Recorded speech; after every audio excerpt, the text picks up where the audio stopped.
ओम तम त्वा वयम विश्ववारा सारमहे पुरुहूत सखे वसो जरित्रभ्यः। उस तुमको हम हे सबके द्वारा वर्ण किए गए शासित करते हैं, हे अनेकों द्वारा बुलाए गए, साथ देने वाले, निवास कराने वाले, धन संपन्न, स्तवन करने वालों के लिए। ये ऋग्वेद के प्रथम मंडल के 30वें सूक्त का 10वां मंत्र लिया जा रहा है। तो उसका धनवान होना आवश्यक है।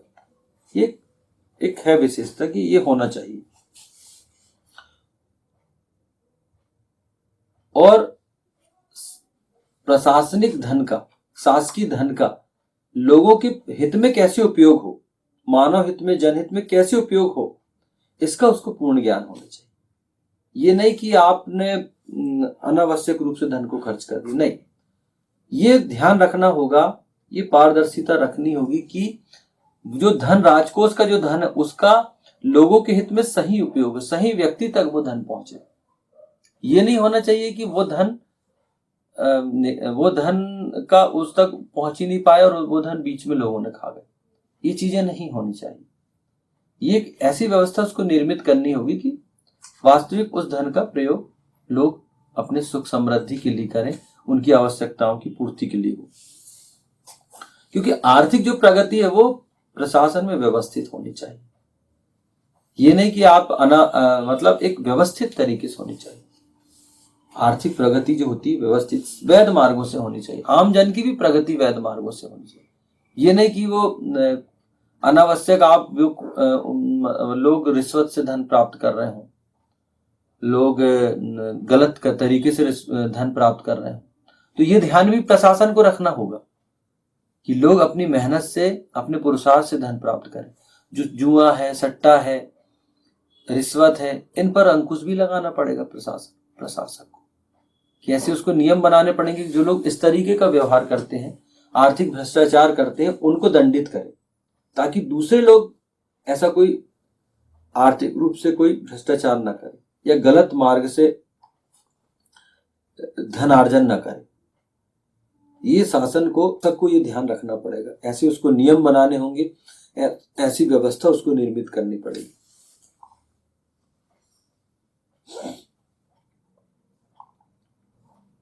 और बगैर धन संपत्ति के व्यक्ति सुख का अनुभव नहीं कर पाएंगे। तो धन संपत्ति से नहीं होगी तो आदमी कैसे सुख प्राप्त करेगा? क्योंकि धन सुख समृद्धि का एक बहुत बड़ा माध्यम। धन की आवश्यकता तो होती है आपको दैनिक जीवन में उपयोग आने वाली चीजों के लिए, अपने विकास के लिए, अपने अध्ययन के लिए, अपने परिवार की प्रगति के लिए धन की आवश्यकता होती। तो धन को एक बहुत महत्वपूर्ण, धन जो है बहुत महत्वपूर्ण विषय है जो बहुत अधिक प्रभावित करता है। तो उसमें बहुत ध्यान देने की आवश्यकता प्रशासक को। इस हेतु आर्थिक भ्रष्टाचार मुक्त व्यवस्था देना तथा जन कल्याणकारी योजनाओं हेतु धन की कमी का न होने देना एक सफल प्रशासक के गुण है। हाँ, एक तो आर्थिक भ्रष्टाचार मुक्त व्यवस्था कैसे देना, जो मैंने अभी बताया कि आपको आर्थिक भ्रष्टाचार सहन नहीं करना बिल्कुल भी। और कल्याणकारी जो योजनाएं जो शासन की चलती है उसमें कमी भी ना आए, लोगों के कल्याण होते रहे, लोगों के आवश्यकताओं की पूर्ति होती रहे और प्रशासन शासन के काम चलते रहे, कल्याणकारी कार्य, उसमें भी धन की कमी ना हो। तो ये वहां पर उसका आर्थिक मैनेजमेंट का काम है। जो अर्थशास्त्रियों की टीम होती है वो इन सब चीजों को मैनेज करती है। तो प्रशासक को यहाँ पर ध्यान देना बहुत अधिक आवश्यक है कि इन सब में कैसे संतुलन हो और शासन भी चलता रहे। तो ये एक बहुत महत्वपूर्ण विषय है जिस पर उसको ध्यान देना है। और जब वो यहां पर वो व्यवस्थित होगी, ये व्यवस्थाएं सही चलेंगी, तो किसी की मजाल नहीं होगी कोई आर्थिक भ्रष्टाचार करे, क्योंकि तत्काल दंडित किया जाएगा उनको। जिसका धन है उस तक पहुंचना चाहिए। शासन का धन आम लोगों के लिए होता है, कल्याणकारी योजनाओं के लिए होता है, तो उसी में खर्च हो वो धन, वहीं पर उसका व्यय होना चाहिए, उन्हीं लोगों को उसका फायदा मिलना चाहिए जिन लोगों के लिए वो धन निकला है। उन योजनाओं में होता खर्च हो, ताकि लोग प्रगति करें।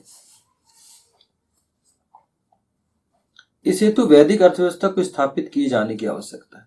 वैदिक अर्थव्यवस्था में वेद में बहुत सारी चीजें बहुत डिटेल में बताई गई है। कैसे आर्थिक रूप से आप आर्थिक व्यवस्था कैसी होनी चाहिए एक देश की, इसके लिए बहुत अधिक विस्तार से बताया गया। हमारे यहाँ वेद मंत्र है, शतहस्त समाहर सहस्त्र हस्त समकिर। हजारों हाथों सैकड़ों हाथों से बटोरो और हजारों हाथों से वितरित कर दो। लेकिन बटोरना भी है आपको, धन प्राप्त करना है, तभी तो आप व्यय करोगे ना। तो ये प्रशासक का कर्तव्य है कि उसको ये ध्यान रखना पड़ेगा कि धन उसको जन कल्याणकारी योजनाओं में व्यय तो करना है लोगों की भलाई के लिए, लेकिन ये भी ध्यान रखना है कि वो धन आएगा कहां से। वो धन भी तो आएगा तभी तो जाएगा ना। और वो क्रम बना रहना चाहिए कि जा रहा है तो आ भी रहा है, कर के माध्यम से, टैक्स के माध्यम से और अन्य माध्यमों से उसकी आय चलती रहनी चाहिए शासन की, और वही पैसा फिर वहां यूज होता है।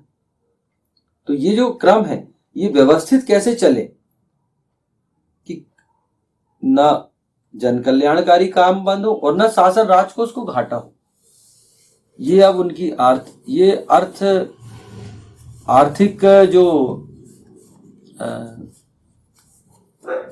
जो आपकी अर्थव्यवस्था है, जो आपकी नीतियां हैं अर्थव्यवस्था की, उसमें वो स्ट्रांग होनी चाहिए, वो सुदृढ़ होनी चाहिए, वो ऐसे लागू हो कि ये क्रम बहुत व्यवस्थित रूप से चले। यही प्रशासक का गुण है। ऐसे प्रशासक वेद तैयार करना चाहता है कि जो अपनी प्रजा का ध्यान रखे, अपने देश को उत्थान प्रगति के मार्ग में ले जाए। ऐसे लोकतंत्र की बात वेद करता है।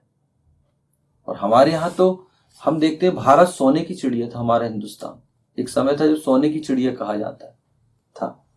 तो कैसे वैदिक व्यवस्था में तो ये सारी चीजें थी। तो इसमें बहुत डिटेल में बताया गया वेद में इन सब चीजों में। स्तवन करने वालों के लिए जरित्रभ्य, स्तवन करने वालों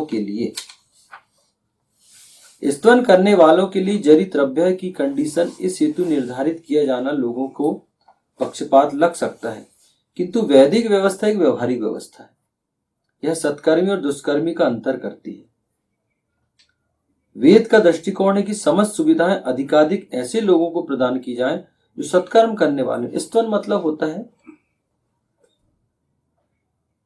सवन, स्तवन, पूजन, ईशान का वेदाध्ययन को स्तवन कहा गया। क्यों? क्योंकि वेद में बहुत सारी व्यवस्थाएं, अगर आप वेद पढ़ेंगे तो आप नियमों को जानेंगे, व्यवस्था को जानेंगे, और व्यवस्था को जानेंगे तो वेद में क्या है, विशेषताओं की बात की गई, व्यवस्था की बात की गई। जब आप व्यवस्था को जानेंगे, विशेषताओं को जानेंगे, तो आप उन विशेषताओं को अपने अंदर उत्पन्न करेंगे। और जब वो विशेषताएं आपके अंदर उत्पन्न होगी तो आप सत्कर्मी बनेंगे, अच्छे व्यक्ति बनेंगे। तो यही आवश्यक है, व्यक्ति का सत्कर्मी होना, चरित्रवान होना आवश्यक है। तो स्तवन करने वालों के लिए, और वैदिक व्यवस्था जो व्यवहारिक व्यवस्था है, ये सत्कर्मी और दुष्ट और सत्कर्मी में अंतर करती है। ये व्यवस्था वेद कहता है कि व्यवस्थाएं, सुविधाएं अधिकाधिक ऐसे लोगों को प्रदान की जाए जो सत्कर्म करने वाले। शासन भी वही करता है, सत्कर्म करने वालों को ही सुविधाएं प्रदान करता है। जो दुष्कर्म करने वाले होते हैं, क्यों? सत्कर्म करने वालों को वो सुविधाएं अधिकाधिक ऐसे लोगों को प्रदान करता है जो ईशान का ईंधन स्तवन करने वाले हों, सत्कर्म करने वाले हों, ताकि अन्य लोग भी उनसे प्रेरित होकर सत्कर्म करने हेतु प्रयास करें। अच्छे कर्म करने वाले, तो अच्छे कर्म करेंगे तो वो किसी को परेशान नहीं करेंगे, वो अपना भी उत्थान करेंगे। उस तुमको हम हे सबके द्वारा वर्ण किए गए शासित करते हैं, हे अनेकों द्वारा बुलाए गए, साथ देने वाले, निवास कराने वाले, धन संपन्न, स्तवन करने वालों के लिए। ओम तम त्वा वयम विश्ववारा सारमहे पुरुहूत सखे वसो जरित्रभ्यः। वैदिक पर्सपेक्टिव के इस YouTube चैनल को सब्सक्राइब करें, वीडियो को लाइक व शेयर करें।